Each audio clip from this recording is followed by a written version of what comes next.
دعاء عند دخول الخلاء، والدعاء دوت من السنن المهجورة، وليه فوايد كتير قوي.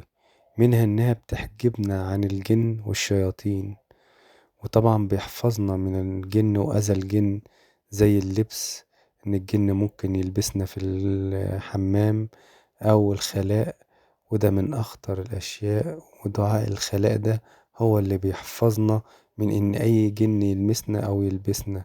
وعن أنس ابن مالك رضي الله عنه قال: كان النبي صلى الله عليه وسلم إذا دخل، أي أراد دخول الخلاء، قال: اللهم إني أعوذ بك من الخبث والخبائث. الخبث جمع خبيث، وهو ذكران الشياطين. والخبائث جمع خبيثة، وهن إناث الشياطين.